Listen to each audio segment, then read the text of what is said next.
What's up, geeks and gamers? It's Jeremy coming to you with another video, and today we are on One Angry Gamer. Great website. If you have not checked it out, I suggest you do that.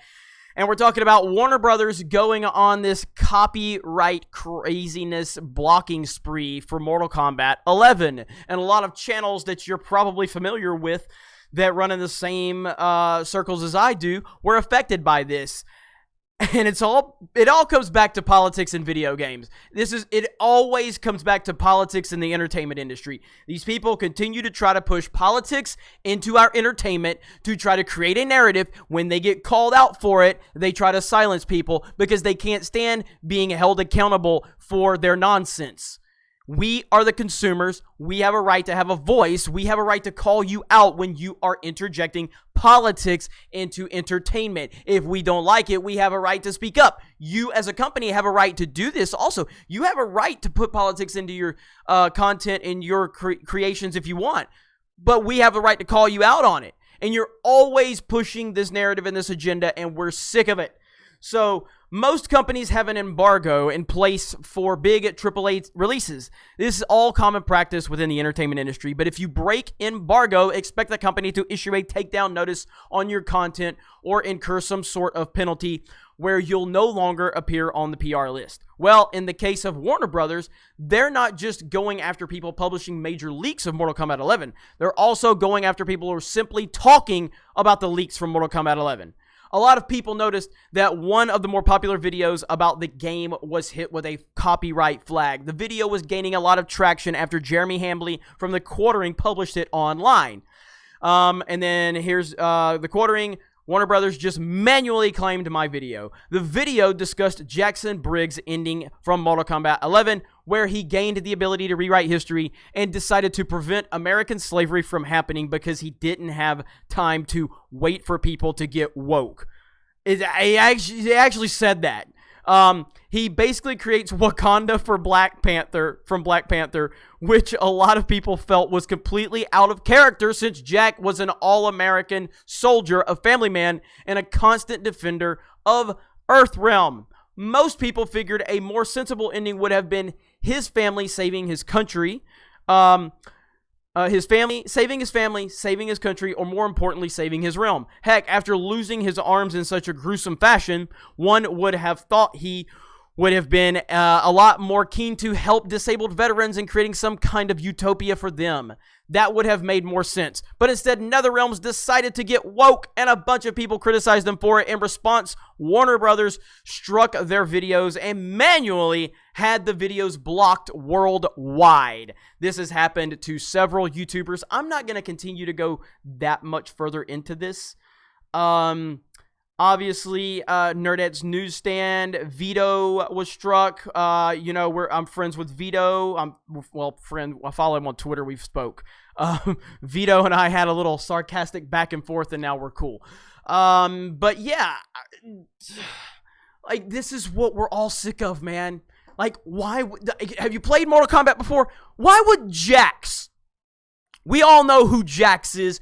Why would Jax do that? It's way out of his character, like the article says, and anybody who's ever played Mortal Kombat will look at that and go, that's not really what Jax would do. You're just basically taking your political agenda and you're abandoning the character that you've developed for all of this time just so you can push a 2019 agenda into this heavily anticipated game that we've all been looking for, and we as fans don't want that. We don't want your pro or your anti-Trump agenda. We don't want your pro or your anti-left-wing or right-wing agenda. We just want you to honor the characters, honor the mythology, honor the story, and honor the history that you have created for all of these years. But this is what these people do. They build this platform, and then they abandon the platform to push their ideology into it. And we see it time and time and time again. And then when people call them out for it, they want to silence you because opinions are not allowed unless they are the opinions of the narrative that they want to create, because they are terrified. They are absolutely terrified of anybody with an opinion.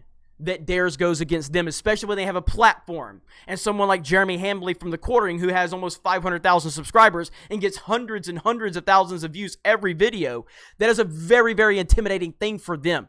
This is why they hate PewDiePie, because PewDiePie does not follow their talking points. This is why they can't stand a lot of YouTubers, because a lot of YouTubers are willing to speak out. There's a lot of YouTubers that are willing to follow their talking points too, for full disclosure. It's not every YouTuber, but there are a lot of people that are willing to give their honest opinion that's not built around trying to stay in their good graces so they can get into the events or get free copies of games or whatever. I don't do that, and I never will.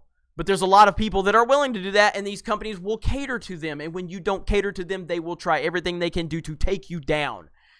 So, this is something we're going to continue to monitor, but it's absolutely unbelievable that this is happening. I hate it for Jeremy.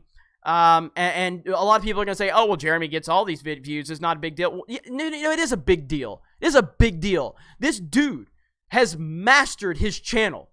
I'm blown away at the success that he's gotten. I watch his channel. I try to learn from what he does, but he works his tail off. He's constantly out there taking bullets from these people, taking the slander, taking the lies, and he has created an amazing platform for himself.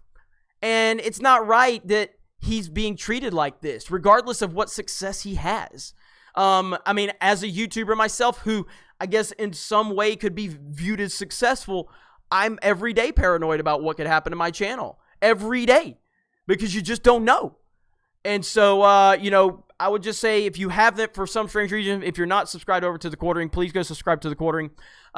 Subscribe to Vito. Subscribe to Nerdette's Newsstand. Subscribe to these people. Support these people, because they're out there giving their honest opinions. They're not scared of what the blowback will be, and they're getting a lot of heat from Warner Brothers.